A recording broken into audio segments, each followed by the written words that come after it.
You love me. Of course. Enjoy my life.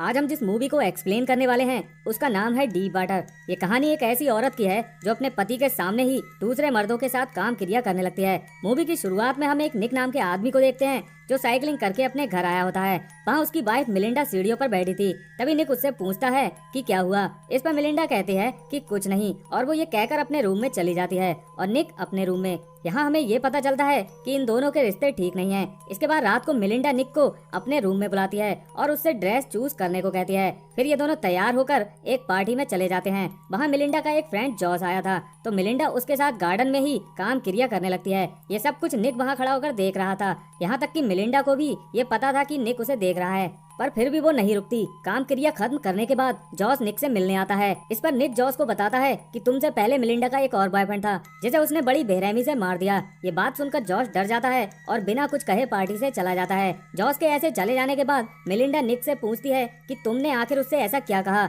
इस पर निक कहता है कि मैंने उससे कुछ भी नहीं कहा। इसके बाद ये दोनों घर पहुँचते हैं तो मिलिंडा निक को अपने कपड़े निकालने में हेल्प करने को कहती है। मिलिंडा को ऐसी हालत में देखकर निक के अंदर का प्यार उमड़ने लगता है, मगर तभी मिलिंडा निक को वहाँ से जाने को कहती है। अगले दिन मिलिंडा को पता चलता है कि निक ने जॉस से क्या कहा था और वो निक पर बहुत गुस्सा करने लगती है और वो निक से कहती है कि तुम्हें जॉस से माफी मांगनी होगी जब रात को वो डिनर पर आएगा। रात को जब ये तीनों डिनर कर लेते हैं तो मिलिंडा जॉस को अपने कमरे में ले जाती है और काम क्रिया शुरू कर देती है। ये सब निक भी वहाँ खड़ा होकर देख रहा था।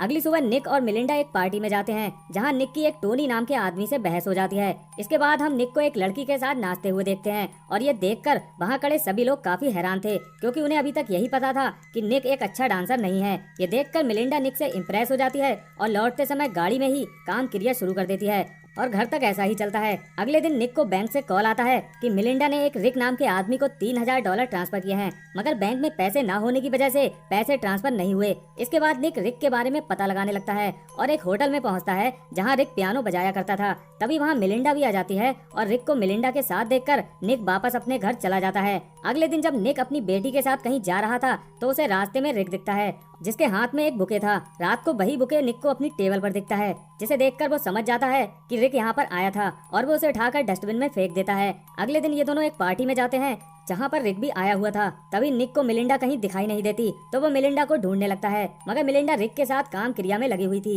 ये देखकर निक गुस्से में आकर स्विमिंग पूल के पास जाकर बैठ जाता है। तभी बाकी लोग भी स्विमिंग पूल में आकर नहाने लगते हैं। यहाँ पर रिक, मिलिंडा और उसके बाकी दोस्त भी आ जाते हैं। रिक और मिलिंडा को एक साथ स्विमिंग पूल में देखकर निक को बहुत गुस्सा आ रहा था। तभी अचानक बारिश आ जाती है और ये लोग पूल से निकलकर घर के अंदर चले जाते हैं, मगर निक अभी तक वहीं पर बैठा था और मिलिंडा का बॉयफ्रेंड रिक भी अभी तक पूल में ही था। तभी निक मौके का फायदा उठाकर रिक को पानी में डुबाकर मार देता है और वापस घर के अंदर चला जाता है। तभी मिलिंडा को जब रिक कहीं नहीं दिखता तो वो उसे बाहर पूल में देखने लगती है जहाँ उसकी डेड बॉडी स्विमिंग पूल में तैर रही थी। ये देखकर मिलिंडा जोर से चिल्लाती है, पर जब सब लोग वहाँ पहुंचकर उसे स्विमिंग पूल से निकालते हैं तब तक रिक का काम तमाम हो चुका था।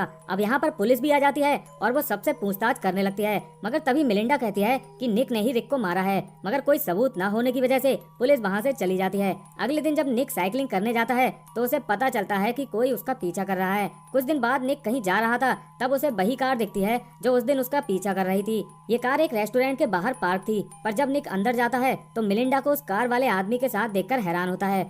बातों बातों में निक उस आदमी से उसके बारे में पूछने लगता है और वो समझ जाता है कि ये कोई जासूस है जिसे टोनी ने उसके पीछे लगाया है। अगले दिन निक टोनी के घर जाता है और उसकी वाइफ से कहता है कि तुम्हारे पति ने मेरे पीछे एक जासूस लगा रखा है, और इतना कहकर वो वहाँ से चला जाता है। इस पर वो औरत अपने पति पर बहुत चिल्लाती है। इसके बाद हम मिलिंडा को एक नए लड़के के साथ देखते हैं जिसका नाम नेल्सन है।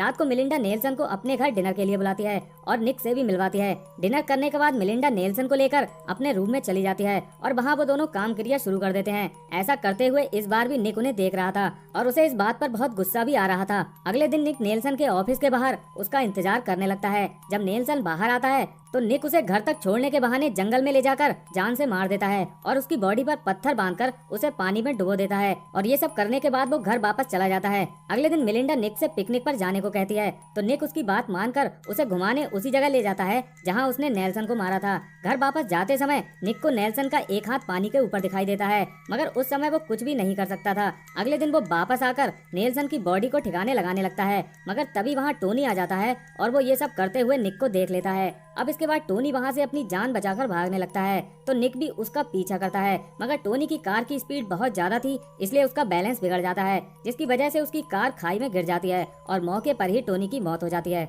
इसके बाद हम मिलिंडा को देखते हैं जो निक का सामान चेक कर रही थी। तभी उसे नेल्सन का पर्स मिलता है, जिसे देखकर वो समझ जाती है कि उसके सभी बॉयफ्रेंड को निक ने मारा है और वो उससे परेशान होकर उससे हमेशा के लिए दूर जाने का फैसला करती है। मगर मिलिंडा की बेटी कहीं जाना नहीं चाहती थी, वो सिर्फ अपने डैड के साथ ही रहना चाहती थी। तभी हम निक को देखते हैं जो साइकिलिंग करके घर वापस आया होता है और मिलिंडा मूवी की स्टार्टिंग की तरह ही सीढ़ियों पर बैठी थी। इसके बाद ये मूवी यहीं पर खत्म हो जाती है।